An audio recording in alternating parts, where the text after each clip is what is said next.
Olá, hoje eu estou aqui para falar do board game Orleans. E, apesar dos meus amigos de quando em vez se confundirem, meu nome é Maurício Lissistrida, não Romir.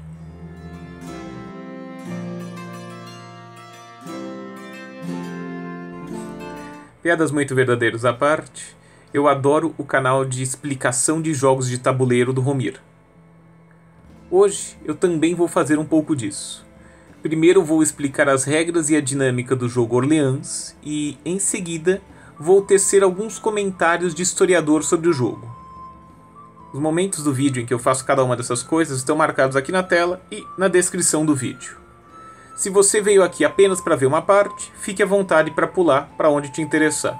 A Inquisição não vai perseguir você por causa disso.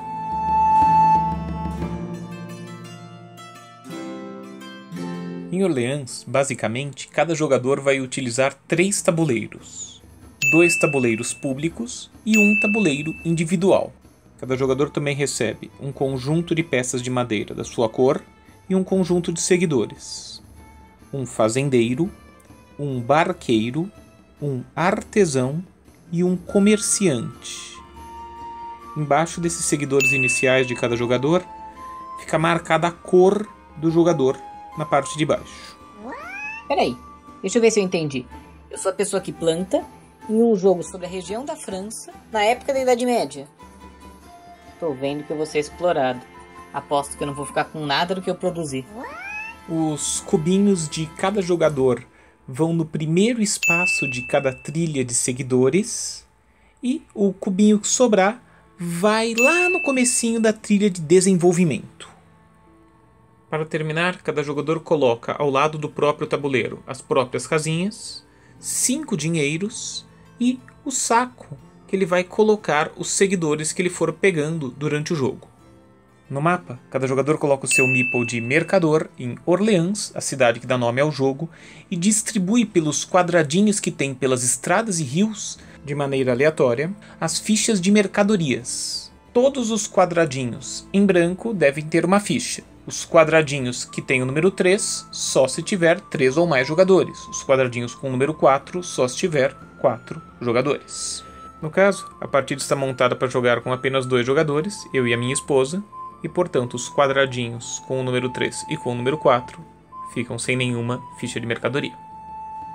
As fichas de mercadoria restantes devem ser colocadas do lado esquerdo do tabuleiro, junto ao desenho correspondente. No entanto, se você estiver jogando de 2 jogadores, tire 12 fichas de mercadoria aleatoriamente. Se você estiver jogando de 3 jogadores, tire 6 fichas de mercadoria aleatoriamente. As mercadorias são brocado, lã, vinho, queijo e grãos.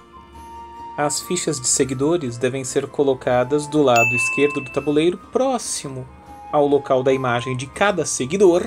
E para colocar os seguidores, siga a seguinte tabela com o número de jogadores e o número de fichas de seguidores que devem ser colocados. Além dos seguidores básicos que eu já falei, os demais seguidores são o monge, o cavaleiro e o erudito. Cavaleiro? Um nobre em um jogo sobre a Europa medieval? Quer dizer que eu posso meter porrada em quase todo mundo? Eu é que vou dizer quantos seguidores é que podem sair do saco para jogar. Em cada local dos tabuleiros em que há o desenho de uma silhueta, coloque as fichas de cidadãos. Separe as fichas de local em 1 e 2 e deixe-as abertas para todos os jogadores verem. Coloque essas engrenagens, vulgo fichas de tecnologia, no local com o desenho correspondente. Por fim, para terminar a montagem do tabuleiro, com exceção da ficha de ampulheta mais clara, embaralhe todas as outras e coloque-as no desenho correspondente, no desenho de ampulheta, com a fichinha mais clara por cima. Essas fichas é que vão marcar cada rodada do jogo.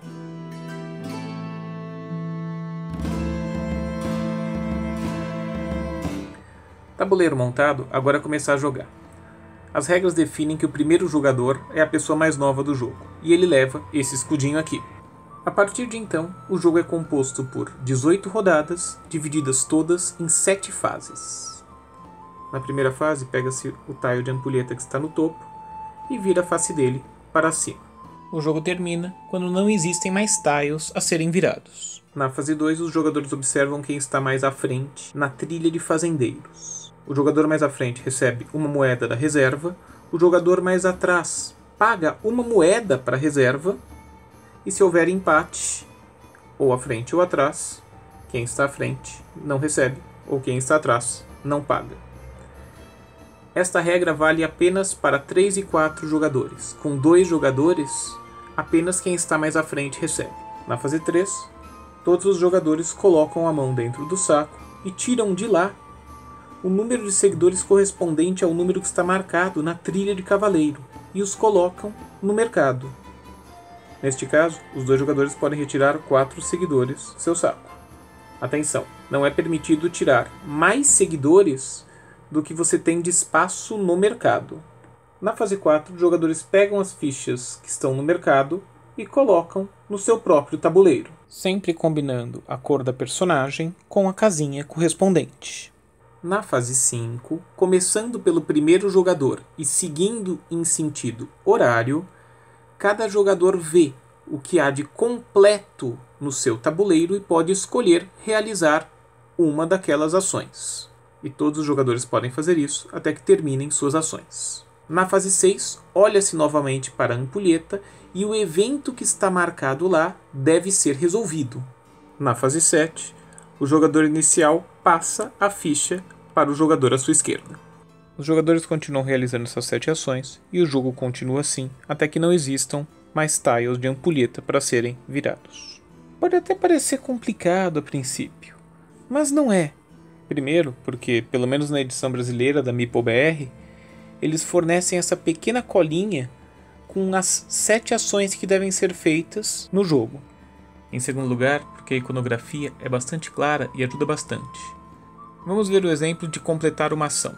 Ao se completar uma ação, todas as personagens utilizadas voltam para o saco e o jogador recebe o que está desenhado acima da casinha de ação. Neste caso, o jogador poderia receber ou um barqueiro, ou um artesão, ou um comerciante. Neste caso, o jogador poderia receber um cavaleiro. O jogador então iria para o tabuleiro público pegar um tile de cavaleiro. Ao fazer isso, ele também moveria o seu cubinho da primeira casa para a segunda casa. Portanto, ele ia receber o que está desenhado em cima da trilha de cavaleiro. No caso, ele podia pegar 4 personagens de dentro do saco e agora ele vai poder pegar 5 personagens aleatórios de dentro do próprio saco. Perceba, se a pessoa ainda pegar cavaleiro por mais 3 rodadas, ele vai chegar na penúltima casa e, se for o primeiro a chegar lá, ele vai pegar aquela ficha de cidadão. O jogador que pegar o barqueiro, olha o desenho em cima da trilha do barqueiro, vai pegar dinheiro. Primeiro 2 moedas, depois 3, depois 4. Quem pegar o erudito vai ganhar livrinhos. Onde se usa livrinhos? Horas, na trilha de desenvolvimento, na parte de baixo do tabuleiro principal. É só prestar atenção na iconografia. Vamos agora dar uma olhada em algumas coisas um pouquinho diferentes. Ao se pegar um artesão, o jogador recebe também uma engrenagem, uma ficha de tecnologia. Essa ficha de tecnologia pode ser colocada em qualquer casinha de ação, desde que tenham no mínimo 2 casinhas de ação para que aquela ação seja executada. Com exceção da primeira ficha de tecnologia que o jogador pega, porque ela tem que ser colocada obrigatoriamente em uma casa de ação de fazendeiro. Essas fichas de tecnologia valem como se fossem uma personagem. Então, é possível completar uma ação tendo uma ficha de tecnologia e personagens para completar o restante das casas. A diferença é que a ficha de tecnologia, a partir do momento que ela é colocada, ela não sai mais daquela casa.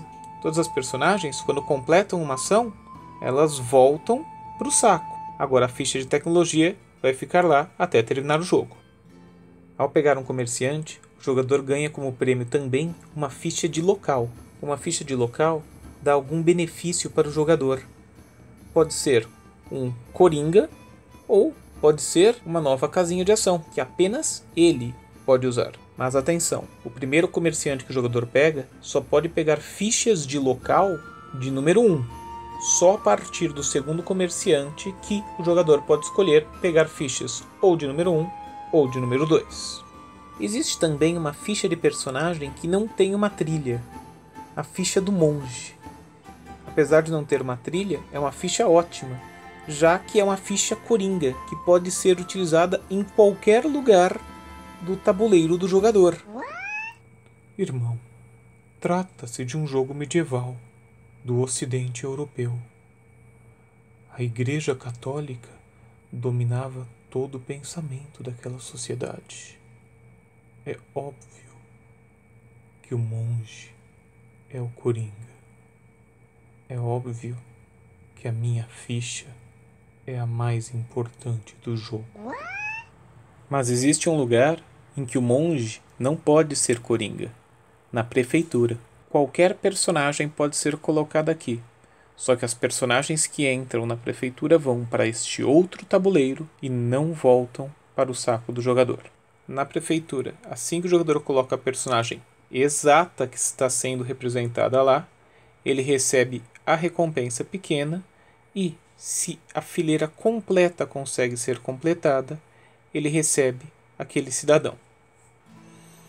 No tabuleiro de cada jogador, também existe a possibilidade de interagir com o mapa, ou viajando, seja por estrada, seja pelo rio, e ao viajar, o meeple, o mercador do jogador, pode pegar uma mercadoria se ele encontrá-la no caminho, ou pode inaugurar um salão de guilda, um posto de comércio. Só que atenção, apenas em Orleans pode ter mais de um posto de comércio. Em todas as outras cidades, só é possível ter um posto de comércio. Para terminar, vale lembrar que ao final de cada rodada é necessário realizar a ação do evento.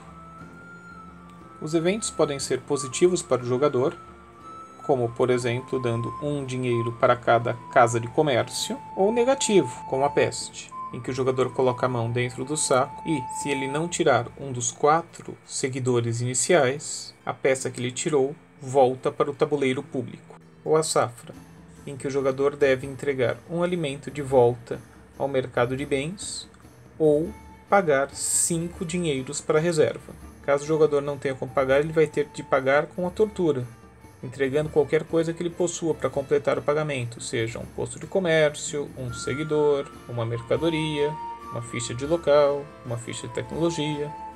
Finalmente, a pontuação final, que é bem simples. Cada brocado vale 5 pontos, cada lã 4, cada vinho 3, cada queijo 2, cada grão 1 e cada casa de comércio mais cada cidadão vezes o número atingido na trilha de desenvolvimento. Quem tiver mais pontos de vitória vence. Em caso de empate, quem tiver mais pontos de desenvolvimento.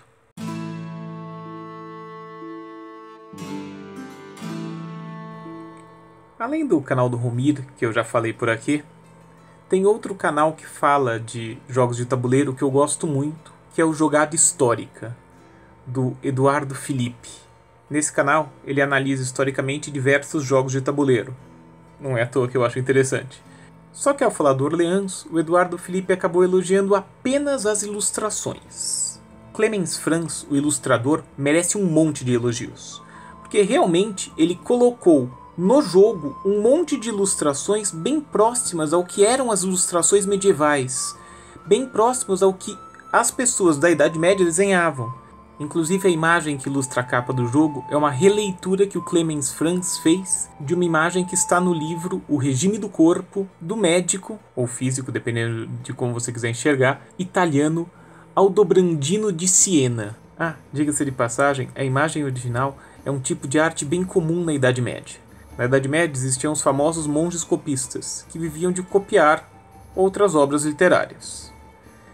Só que alguns desses monges, além de simplesmente copiar, faziam belos desenhos por todo tomo que eles estavam copiando, por todo livro que eles estavam copiando. Os desenhos mais famosos costumam ser os das primeiras letras, e é isso que é possível ver no desenho medieval original, mas existiam também até desenhos desvinculados das letras.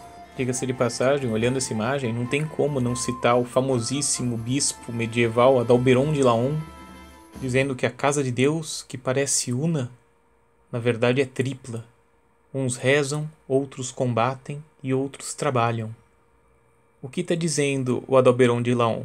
Que a casa de Deus, a Europa medieval, que parece uma só, ela é tripla.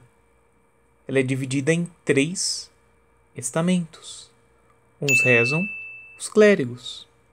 Outros combatem, a nobreza.